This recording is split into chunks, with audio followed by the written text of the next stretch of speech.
जय मंडल, जय जोहार, जय जवान, जय किसान, जय लोकतंत्र, जय विज्ञान। आज बहुत महत्वपूर्ण दिन है और इस महत्वपूर्ण दिन में पूरे दिन लोकसभा के सत्र के दौरान तमाम आवश्यक कार्य खत्म करने के बाद 3 अलग अलग विषयों पे अपनी बात रखने के बाद अब मैं आपके बीच लाइव हूं। मुझे लगा कि इस महत्वपूर्ण दिन के लिए किसी भी तरह से समय निकालना चाहिए। तो बहुजन समाज में जन्मे सभी संतों, गुरुओं और महान पुरुषों को मैं नमन करता हूं। पुनः इस बात को दोहराता हूं कि नमन इसलिए करता हूं कि उनका ऋण है ऊपर हमारे ऊपर, उनका कर्ज है और उनके कर्ज को हमें उतारना है। इसी जीवन में कर्ज उतारने के लिए हमें उनकी पूजा नहीं करनी है, उनके आगे मात्र दिए बत्ती नहीं करने, माथा नहीं टेकना है, मात्र उनके विचारों को अपने जीवन में आत्मसात करना है, उन विचारों पर चलना है और महत्वपूर्ण रूप से उनका जो सपने थे, उनके अनुयायी होने के नाते उन सपनों को पूरा करने के लिए संघर्ष करना है। यही उनको हमारी सच्ची आदरांजलि है। तो प्यारे साथियों 3-4 विषय हैं। सबसे पहले मैं आज महापुरुषों के बाद 2 अप्रैल 2018 को जो भाई हमारे शहीद हुए, कुछ लोग उनकी मजाक उड़ा सकते हैं कि भाई वो नौजवान लोग थे, सड़कों पे आ गए, उन्होंने जो है उनकी जान चली गई, ये कह सकते हैं। लेकिन मेरे जैसा एक व्यक्ति जिसने जेलें काटी हैं 16-16 महीने निर्दोष होते हुए, वो इस बात को समझता है कि जिस तरह सेना का हमारा जवान जब बलिदान देता है देश की रक्षा के लिए, उसके परिवार को जिस तरह से सफर करना पड़ता है उसके जाने के बाद, हालांकि यहाँ व्यवस्थाएं हैं सेना के लिए तो है, लेकिन जो केंद्रीय सशस्त्र पुलिस बल है, CAPF, SSB, BSF, ITBP, CRPF, इनके लिए नहीं, इनको शहीद का दर्जा नहीं मिलता, जिसपे आज चर्चा भी हो रही थी पार्लियामेंट में। इन शहीदों को जिनको हम लोग शहीद ही कहते हैं, लेकिन उनको शहादत के बाद शहीद नहीं माना जाता। उसी तरह समाज के लिए लड़ने वाले उन भाइयों को, जो 13-14 भाई हमारे थे जिन्होंने शहादत दी, जिनकी वजह से सरकार डर गई, घुटनों पे आ गई और हमारे SC/ST एक्ट को पुनः बहाल करना पड़ा सरकार को, उन तमाम भाइयों को मैं आज नमन करता हूं। प्यारे साथियों, मैं जेल में था जब ये हुआ सब, और मैं मानता हूं कि एक बहुत बड़ा ऐतिहासिक परिवर्तन भीम आर्मी के संघर्ष से आया था। नौजवानों ने अंगड़ाई ली थी और सरकार को बता दिया था कि हम झुकने वाले नहीं। तो मैं उन तमाम अपने भाइयों को याद करता हूं, उनके परिवारों के प्रति अपना ही जो है संवेदनाएं प्रकट करता हूं और साथियों से कहूंगा कि उन परिवारों से जरूर समय समय पर मिला करो, उनके दुख सुख में रहा करो, जिन्होंने हमारे लिए बलिदान दिया है। मैंने लोकसभा में भी उनको जब अपनी बात रखी नमन किया। जिन साथियों ने जेलें काटी, मुकदमे सहे, लाठियां खाई, अपमान सहा, उनमें से कुछ लोग मुझे सुनेंगे भी, सुन भी रहे होंगे, उनको भी मैं सैल्यूट करता हूं, अपने भाइयों को, क्योंकि उन्होंने समाज के लिए इतना बड़ा कष्ट उठाया। कुछ लोगों पर NSA भी लगी, उन भाइयों को भी मैं, उनके लिए भी मेरे मन में सम्मान है। प्यारे साथियों, तो 2 अप्रैल के सभी शहीदों को, संघर्ष करने वाले, परेशानी उठाने वाले साथियों को आज हम लोग अपनी तरफ से जो है आदरांजलि अर्पित करते हैं, और जिन्होंने कष्ट उठाया उनके लिए उनको सैल्यूट भी करते हैं, और अपने महापुरुषों से प्रार्थना भी करते हैं कि इन सब भाइयों को जो है वो कुदरत प्रकृति शक्ति दे, संत गुरु महापुरुष उन पे आशीर्वाद रखे, उनके परिवारों पे, कि वो किसी कष्ट के भागी अब ना बने। दूसरा विषय मेरे प्यारे साथियों, आज का जो था वो विषय था लखीमपुर खीरी की रैली का। तो सर्वप्रथम लखीमपुर खीरी के आयोजकों को मैं बधाई देता हूं। साथ साथ मैं उन तमाम वॉलंटियर साथियों को, जिनमें भाई भी थे, बहनें भी थी, जिन्होंने अपनी जिम्मेदारी को उठाया, मैं उनको भी सैल्यूट करता हूं, उनको भी धन्यवाद करता हूं। साथ साथ मैंने बहुत सारी महिलाएं देखी जो प्रचार के लिए निकलती थी, उन बहनों को भी मैं धन्यवाद देता हूं। जो माएं बड़ी संख्या में आई, उनको भी मैं धन्यवाद करता हूं।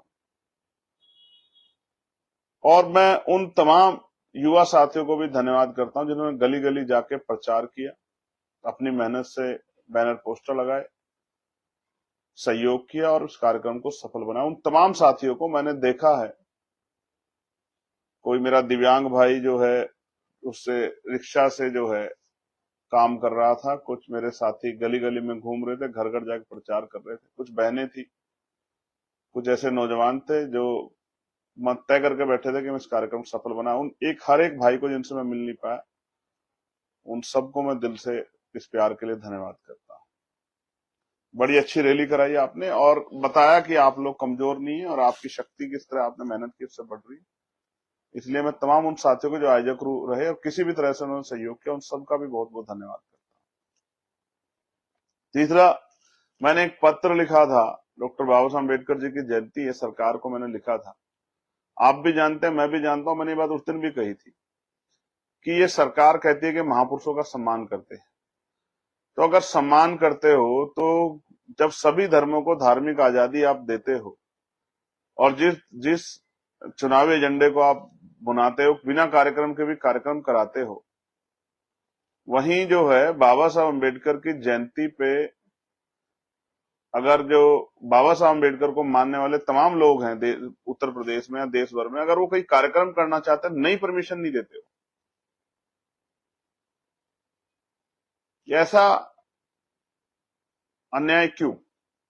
मैं उत्तर प्रदेश सरकार से पूछना चाहता हूं, आप इस तरह का भेदभाव कमजोर वर्गों के साथ क्यों करते हैं? उनकी आस्थाओं का सम्मान क्यों नहीं? बाबा साहब अम्बेडकर को तो आप भी मानने का दिखावा करते हो। अगर आप सच में मानते तो अब तक आपने सर्कुलर क्यों नहीं जारी किया कि बाबा साहब अम्बेडकर की अगर कोई जयंती मनाना चाहता है तो सरकार उनको परमिशन दिलाएगी और उनको उनके कार्यक्रम, उनकी भावनाओं के सम्मान के साथ उनके कार्यक्रम अच्छी तरह कराने में वो योगदान अदा करेगी? क्यों नहीं किया आपने अब तक? आपने घोषणा क्यों नहीं की? मैं गली गली जाके बहुजन समाज के लोगों को, बाबा साहब अम्बेडकर को मानने वाले लोगों को बताऊंगा कि ये सरकार सिर्फ सर झुकाने का ढोंग करती है, ढोंगी सरकार है। अगर इसके मन में सम्मान होता तो मेरे पास हजारों एप्लीकेशनें हैं जहां लोग चाहते हैं कि बाबा साहब अम्बेडकर की जयंती का कार्यक्रम मनाएं, लेकिन आपकी हिटलरशाही, आपकी तानाशाही, आपकी डिक्टेटरशिप की वजह से और आपका जो बहुजन महापुरुषों के प्रति जो आपके मन में कुंठा, उसकी वजह से आप लोग परमिशन नहीं दे रहे। वरना हम ये भी देख रहे हैं, हमारी आंख सामने कभी बहुत सारे ऐसे कार्यक्रम जो नहीं होते थे, बिना परमिशन के हो रहे हैं और बेचारे अधिकारी ना चाहते हुए भी उसको कार्यक्रम को पूरा कराने में सहयोग कर रहे हैं। ये इस तरह का जो है तंत्र भी हम देख रहे हैं, ये भी किसी छिपावा नहीं। इस बात को भी मैं महसूस करता हूं और मैं माननीय मुख्यमंत्री उत्तर प्रदेश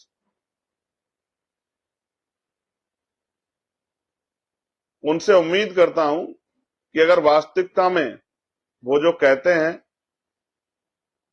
अगर उसमें इंच भर भी सच्चाई है तो वो सर्कुलर जारी करें, उनकी कैबिनेट चीफ सेक्रेटरी सर्कुलर जारी करें कि वो इस बार सहयोग करेंगे, सम्मान करेंगे, और जो भी बनाना चाहता है वो परमिशन मांगा तो हम लोग परमिशन देंगे, पर्याप्त व्यवस्था करेंगे, और जहां जहां बाबा साहब अम्बेडकर की स्टैचू लगी उन सबको, स्टैचुओं को संरक्षित करेंगे, और उन अधिकारियों से भी कहेंगे कि उन सारी स्टैचुओं पे सम्मान के कार्यक्रम रखे जाएं। क्या डॉक्टर बाबा साहब अम्बेडकर को मानने वाले लोगों के भावनाओं का सम्मान नहीं होना चाहिए इस प्रदेश में? और देख रहा है प्रदेश कि किस तरह जो जमीनें दी गई थी गरीबों को, जमीनें छीन ली आपकी सरकार ने। जितने पट्टे मिले थे पुरानी सरकारों में, सारे पट्टे आपने दलितों पे, पिछड़ों पे, अति पिछड़ों पे, मुसलमानों पे जो पट्टे थे वो सारे छीन लिए आपकी सरकार ने। भूमाफिया आपकी सरकार में जो है वो गरीबों की जमीन पे कब्जा कर रहे हैं और अधिकारी मजबूर हैं। कोई अधिकारी करना भी चाहे तो सरकार में बैठे लोग वो किस तरह से अन्याय कर रहे हैं गरीबों के साथ। देखना हो बिजनौर में जाके देखिए किस तरह का अन्याय हो रहा है। हमने किए अधिकारियों से बात, मैं बताना चाहता हूं आपको, और कोई अन्याय नहीं बर्दाश्त करेंगे, मैं ये भी बताना चाहता हूं। बिजनौर हो या पूरा प्रदेश, कहीं अन्याय बर्दाश्त नहीं करेंगे। जिस तरह सरकार के लोग अन्याय करना चाह रहे हैं, मैंने अधिकारियों से कहा है अगर सरकार के लोग अन्याय करेंगे तो हम अपने लोगों की ढाल बन के सरकार का सामना करेंगे। ये बात मैं बताना चाहता हूं। मैं यहां हूं इसका मतलब ये नहीं कि मेरी नजर नहीं है क्या हो रहा है, किस तरह का जुल्म जो है आप जाति धर्म के आधार पर कर रहे हैं।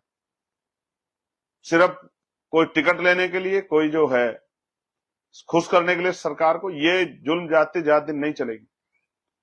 याद रखिए, इतिहास गवाह है इस देश का कि जब जब अंगड़ाई ली गई है, नौजवानों ने अंगड़ाई ली है, तो बड़े बड़े निजाम पलट गए। आपकी इस अहंकारी सत्ता का भी, आपकी इस दमनकारी सत्ता का भी इंतजाम 2027 में करेंगे आजाद समाज पार्टी भीम आर्मी के लोग। याद रखना मुख्यमंत्री, जिस तरह आपके लोग जो हैं जुल्म कर रहे हैं, जिस तरह तानाशाही हो रही है, जिस तरह लोगों की संपत्तियों को उजाड़ रहे हैं आप लोग, जिस तरह का भय का माहौल बना रहे हैं आपके आदेश पे मजबूरी में अधिकारी कर्मचारी, ये किससे छिपाओ नहीं। और अभी मेरे पास बहुत सारे जर्नलिस्ट आए जो बहुजन समाज के पत्रकार, यूट्यूब चलाते हैं, इंस्टाग्राम चलाते हैं, फेसबुक चलाते हैं। जिस तरह से मन पक्का करके आपने उनका मनोबल तोड़ने के लिए सरकार ने, केंद्र सरकार के लोगों ने जिस तरह से उनके अकाउंट सस्पेंड कराए, डिलीट किए उनके अकाउंट। अगर किसी ने अकाउंट बना लिया, एक अकाउंट सस्पेंड करें, 2 दिन बाद फिर सस्पेंड कर दिया, ये आपके डर को स्पष्ट करता है। ये जिस तरह आपने नेशनल जनमत, पॉलिटिक्स, जिस्ट और तमाम न्यूज डिग्गी, छोटे छोटे बच्चों के जो यूट्यूब थे, ये जो इंस्टाग्राम के चैनल थे, फेसबुक के चैनल, आपने उड़ा दिए। आप चाहते हैं कि जो आप, हर आदमी आपके मन की बात बोले, जो आप चाहते हैं वही बोले। अगर नहीं बोलेगा तो आप उस पर कार्रवाई कर देंगे। ये जो तंत्र है, ये जो जिस तरह का देश आप बनाना चाहते हो, ये नहीं चलेगा देश में। आप मेरी बात को याद रखना, आज नहीं तो कल ये बटा हुआ समाज एकजुट हो जाएगा। एक कहानी है, मैं बार बार सुनाता हूं कि एक बार जंगल में आग लगी और जो एक दूसरे से दुर्विरोध रखता था उसको भी लगा कि आज समय लड़ने का नहीं, वो भी एकजुट होकर खड़ा हो गया। सांप नेवला एक ही ऊंचे से स्थान पे जाकर बैठ गए, बिल्ली चूहा एक ही जैसे ऊपर, एक ऐसे स्थान पे जहां ऊपर, शेर बकरी एक ऐसे स्थान पे जाकर बैठ गए जहां वो अपनी जीवन रक्षा कर सके। जिस दिन ये बात देश के नौजवानों को समझ आई, देश के पढ़े लिखे लोगों को समझ आई, अधिकारी कर्मचारियों को समझ आई, बहनों को समझ आई, तो आप देखना ये सत्ता आपकी उखाड़ के फेंक देंगे। मेरी बात को आप याद रखना। ये जो अघोषित इमरजेंसी आप चला के सोचना चाहते हैं कि ये अन्याय चलता रहेगा, ये चलेगा नहीं। मैं बहुत जिम्मेदारी से आप सबको, पहले तो मैं 2 अप्रैल के शहीदों को पुनः नमन करूंगा, जिन्होंने कष्ट सहे। उन भाइयों को, उनके प्रति जो है मेरी संवेदनाएं हैं, मेरा प्यार है। जो मुझसे छोटे हैं उनके लिए आशीर्वाद है।